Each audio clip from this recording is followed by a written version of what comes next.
Welcome to Life Goal Talks. My name is Sheetal, and today we're going to bring together many different worlds, and just as well, because the person who's going to be joining me is really an embodiment of so many different things. He is Rajesh Krishnan, President and Chief Operations Officer at Bajaj Allianz Life Insurance, and that's exactly who we're going to look to for information and advice and pointers and suggestions for, guess who?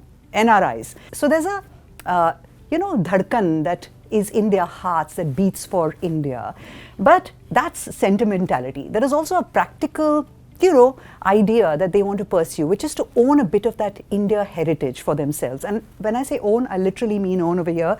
We're talking about NRIs and investment opportunities for them on this episode of Life Goal Talks. And Rajesh, you're just the man that I need. And I've already established the reason why I need you to walk us through this. You've been an NRI for a very brief period. Rajesh, I want you to, since you're such a keen observer of these trends, right, tell us what makes the India story one that appeals to everyone today. India is quite the global outlier.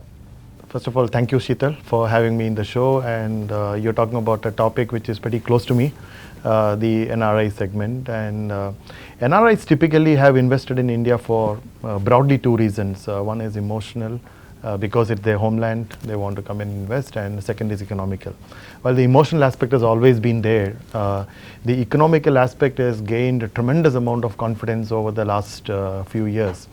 You look at India's macroeconomic indicators, the GDP is growing at the expected rate, and we are expected to be the third largest economy in the world pretty soon.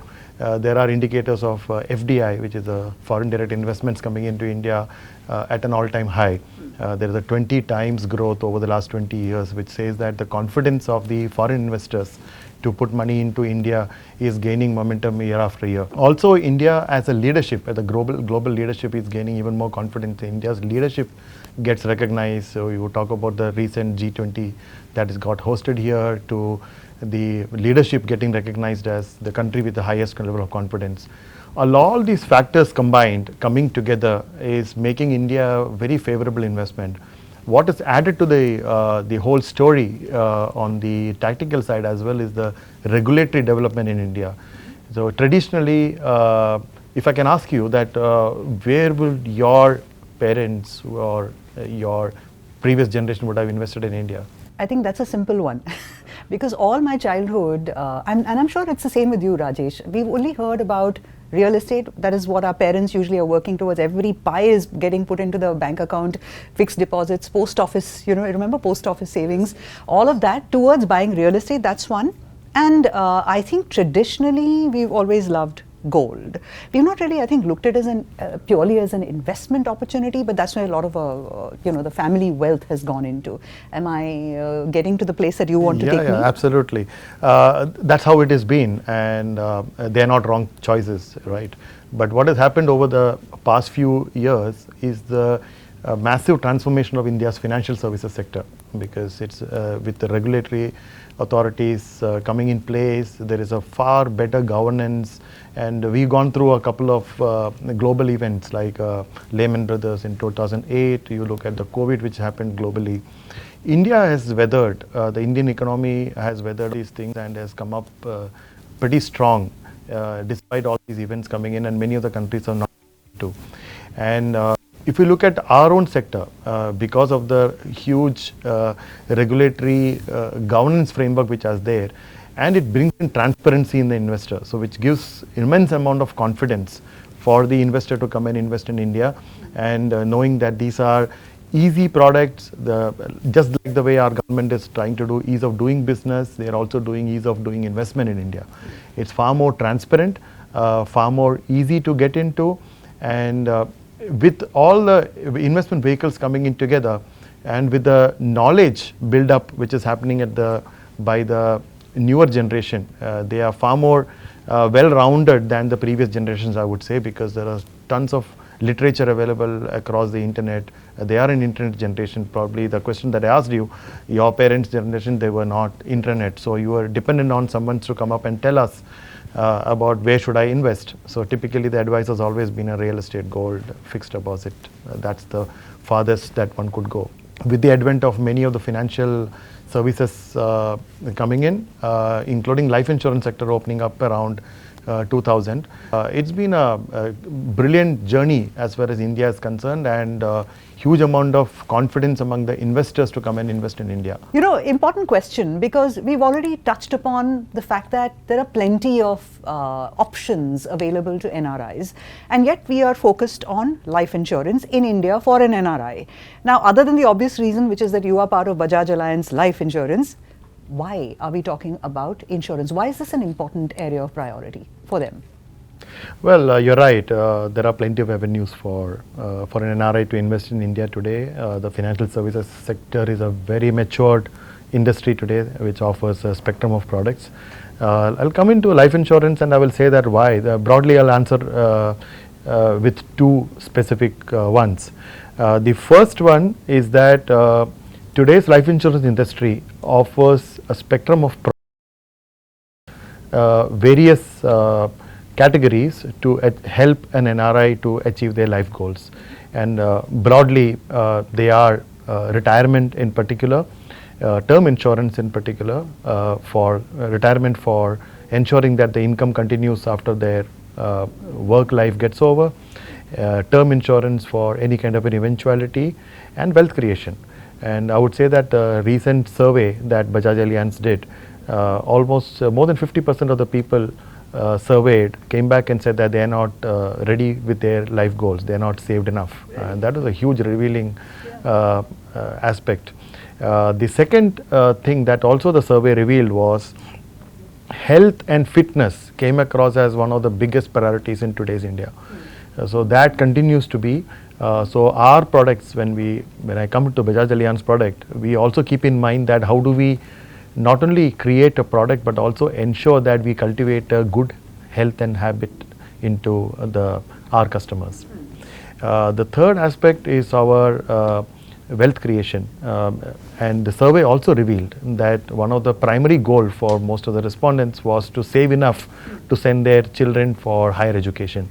And as you know that higher education cost is just going up, and inflation is shooting up. So it's important that one saves much in advance, and life insurance industry is well capacitized to enable an NRI to save for these goals, because the investments are designed for long term, and long term for the investment manager means the longer you are in the money, the longer you stay in the market, the higher your probability of generating better returns. So that's one of the primary reason. And secondly, I wouldn't say that one should put all their money into life insurance. That's not the goal to be just because I'm part of a life insurance company. Typically you look at the investment of an individual, and this is a food for thought. One should look at saying that what percentage of my total savings that am I pumping into a life insurance premium, or what percentage of my total wealth that I'm having is in a life insurance product. This number will be minuscule. So which says that, it's also when you're talking about asset allocation, life insurance industry is also an asset allocation one should look at. You should invest across industries. There is immense scope with the innovative products that industry is coming up in collaboration with our reinsurers and using technologies. It's only getting cheaper for the customers to get involved, also better returns for the customer. So there is enough for everybody to play in this market. It's not only life insurance industry, but life insurance industry has a lot more room to expand from here on, and one should seriously consider investing in these innovative products. Here's another very important consideration if you're an NRI. Some of the rules and guidelines, Rajesh, if you can tell us what that landscape is like. It's not as simple as I'm an NRI because I moved yesterday to the US of A, right?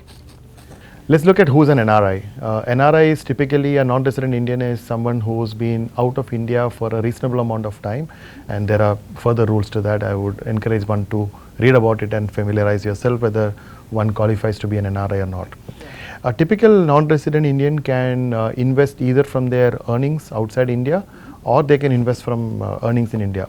So the one which is outside India is called a NRE investment, which is a fully repatriable funds. So if you invest from the earnings abroad and if you from your earnings in a foreign currency, those amounts are also eligible for repatriation outside India. When your benefits accrue, you can take it back as long as you can provide the proof of the investments that's come from outside India.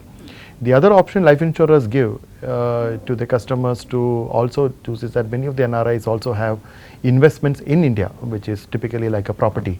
There are rental incomes coming in or from other sources which is generated in India. So they qualify for NRO. Those funds are necessary to be spent in India, and so broadly speaking there are benefits for NRIs to invest in India. The tax benefits that the government provides are added attraction over and above all the benefits that I spoke about in the earlier part about cheaper product, innovative solutions, digital mode of onboarding, and the availability of multiple medical test centers, etc. are just some of them. So, Rajesh, would be important to understand how this transformation has come about and how we've now started to look at insurance as an investment vehicle. And of course, we'll come to the NRIs aspect of it, but if you could put that in context for us. See, traditionally the life insurance industry always had a typical savings product which lower returns, and the term insurance which is purely to cover your life. What the private sector has done ever since, there is a lot of innovation into the product segment. Today we have retirement goals related products. One can save for pension.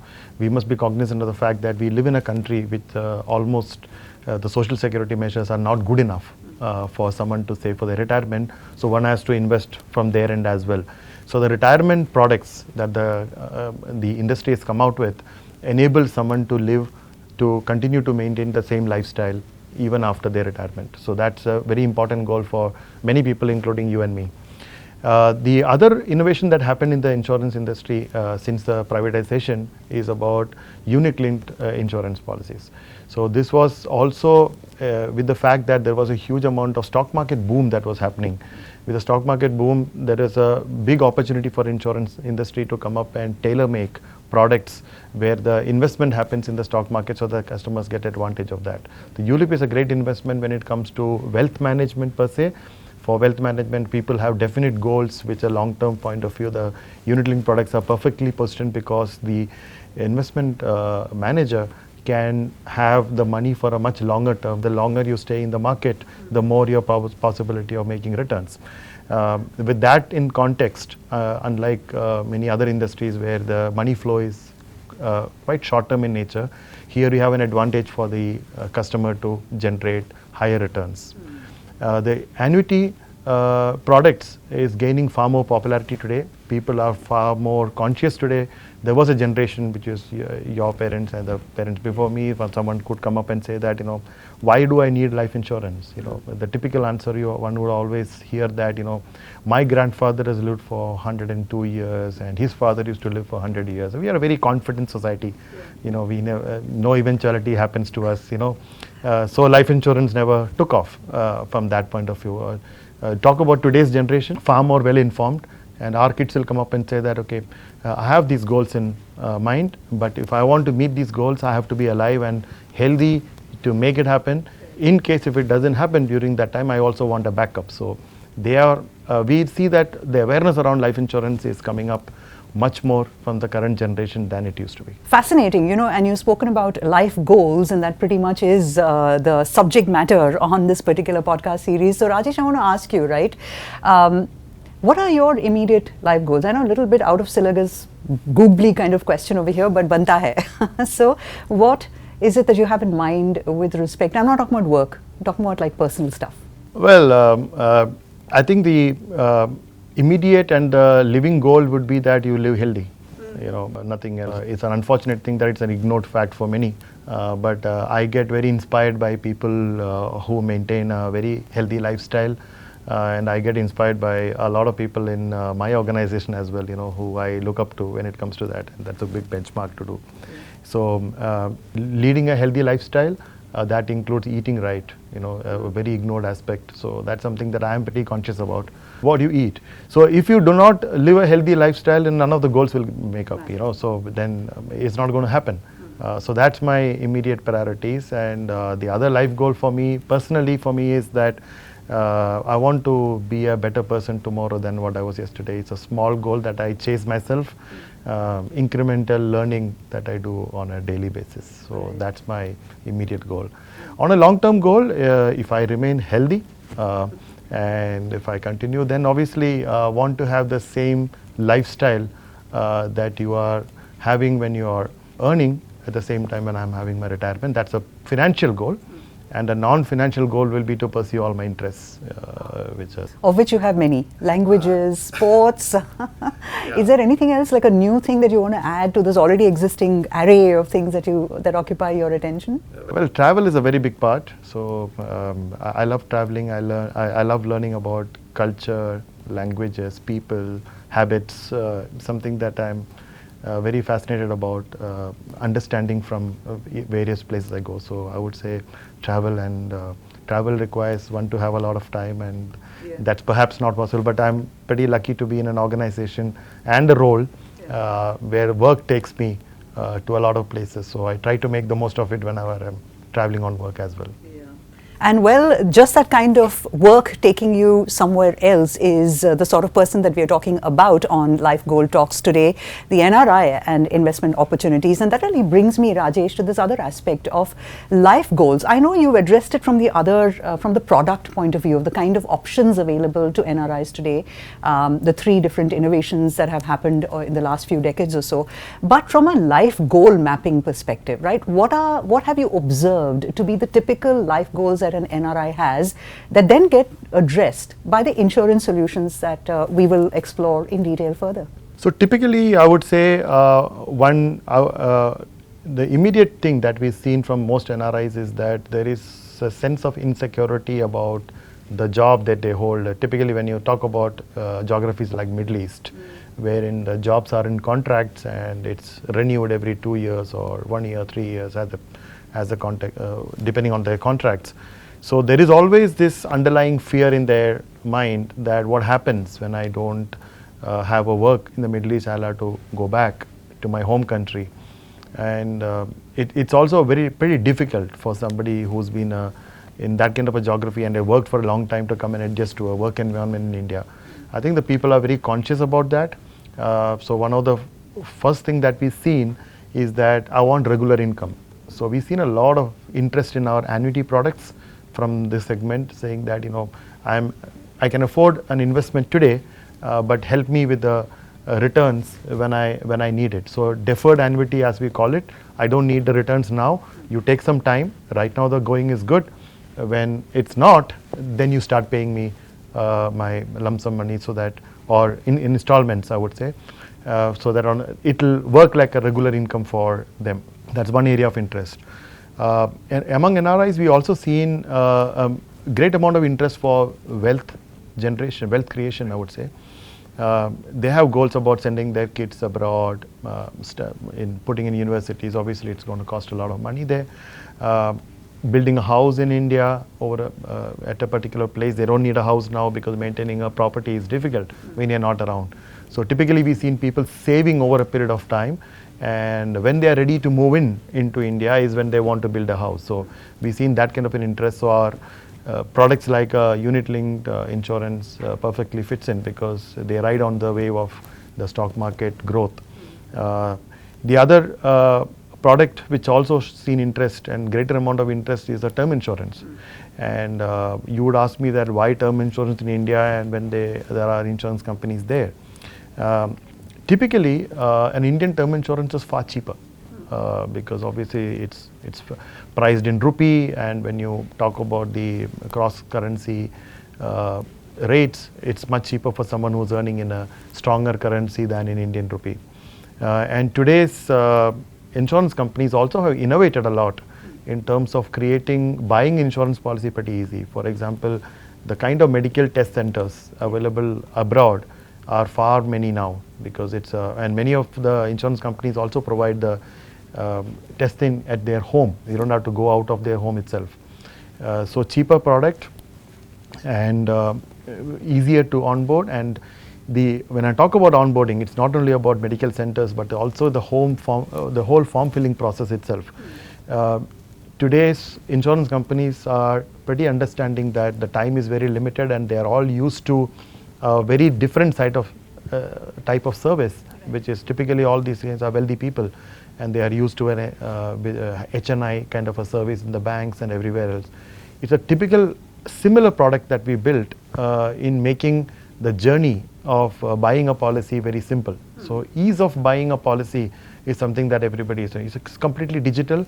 You don't need to spend a lot of time in doing that. So with all these things coming together, and the fact, and the last thing about term insurance will be that typically someone who's abroad, most of the NRIs, especially the Middle East geography, I would say, have the beneficiaries back in India. So the nomination part and the beneficiary settlement happens in India, gives a lot of confidence to them to buy a policy. So in a sense, what you're saying is peace of mind, so that eventualities will get taken care of, and your term insurance usually, take care of that. Wealth creation, which is a whole other ball game from just savings, because people are not just happy about putting aside money and just watching that money be that finite amount for the rest of their life. They want it to actually grow and turn it into wealth, and that is the whole idea why you will, move outside of your homeland to seek opportunities elsewhere. And the third thing is obviously retirement. That's fascinating that you mentioned that, Rajesh, because retirement to you and I is very different. So, we don't imagine our retirement years to be what, say, for example, our grandfather or a father or a mother would have probably done, which is to sit in a long, grandfather plantation chair and sip a nice cup of coffee while the world goes down around you. But you want income to pretty much match, if not better, your current lifestyle. What are your retirement, let's just say, goals like? Have you planned for it? I'm asking you this question, shouldn't be asking you this, because you assume that someone like Rajesh Krishnan has it fully planned. But tell us. Well, before I answer my question, I want to add 2 points in what you said. Retirement is it's a serious thing. I think everybody should think about it. Unfortunate thing is not everybody can see if you beyond 3 years, 4 years in terms of investment. My own personal experience when I was in the bank, there are customers who come up and tells me in the fixed deposit desk thing that I want to put a lakh of rupees for long term. So typically question is, what is long term? How many years? They say 1 year. So when your mindset is cannot see more than 1 year, 2 years, 3 years, and even in some other cases it could be maximum 3 years. But then the whole fact is that retirement is not going to come in 1 or 2 years. It's going to come after 20 years. So that's a very different type of savings, wherein today's life insurance companies have tailor-made this product. You save when you can, and you pull out when you cannot earn in the same rate. That's what these annuity products and all are doing. So it's very important for people to know. And why am I saying this again? There are 2 specific reasons. One is inflation. Is going up across the world, and you can say that there's no better example than post-COVID, and you can see across travel industry, hospitality, you look at everything, the prices have gone up across the world, and it's not restricted to a geography. So people are today realizing that what I can get in 100 rupees in 2020 when the COVID hit to what it is today in 2023, it doesn't give the same. The second thing, in India in particular, as we are progressing financially as a society, we are also progressing on our health aspect. Our health infrastructure is getting better and better. So the whole saying of my grandparents and his father used to live for 100+ years may actually come reality, it's going to come back. Yeah. So we're going to live much longer. What it means is that our retirement years are going to be probably longer than our earning years. So this is something that people should be cognizant about, and people should be even more aware. And the earlier you get in and start saving for retirement, the better. Yeah. So your question on my personal thing, so I've gone specifically on these paths. So my approach has been slightly different, I would say a little unconventional than the mass. The underlying principle that I followed is that live within your means. So if I was earning 100 rupees even 20 years ago, I always lived in 60, 70 depending upon how much I can run my house with. Right. and the remaining used to be forced savings, which happened much earlier. It's a lifestyle I decided to follow, but not necessarily for everybody, but that worked well for me. So it's always living within the means, and don't fall for something which you don't purely believe in, and do not buy into something that you don't require. And the need of buying should be a need and not a want. So I followed that aspect, and didn't care much about what others think of you. But what works for you is the best thing. Yeah, because you seem to be, have been at least ahead of the curve, because that is pretty much the mantra that everybody now believes is the way to really go. But that really brings me to the question. So you're all set for retirement. Is that the case, Rajesh? You can retire safely. Corpus is nicely set. Power of compounding is being enjoyed. Is that correct? No one knows what is enough. Right, so I wouldn't put a number. At the rate in which the inflation going up and the longer we are living, our goals could shift as well. So the message from me would be that wherever your earning years are there, wherever you can save the most, and only spend what is needed. I think that should be the way to approach, rather than looking at as a particular amount of money, because there are various calculations you will see. You go and talk to 10 different financial planners, they'll throw 10 different numbers to you. So nobody knows what is the right thing, but what is in your control is at how much you can, because even if someone says that you require 1,000 and you can only afford 100 to save, 100 is the right number, because I can't do anything beyond that. But what you can do, the maximum is what I would say. Well, I think that's been an insightful journey for all of us here on Life Goal Talks, and Rajesh has been kind enough to really, I think, share the wealth of his information. And about, of course, the Bajaj Allianz products, we were quite sure that we would get that information, but certainly the macro picture as well is what he has painted for us. He's also helped us understand NRI life goals, how they need to, factor in insurance into that roadmap as well. So that is really what I'm hoping that you've taken away from this episode of Life Goal Talks. Thank you, Sheetal, for having me in the show, and I hope all of you enjoyed listening to us as much as we enjoyed discussing it. Thank you, and see you again.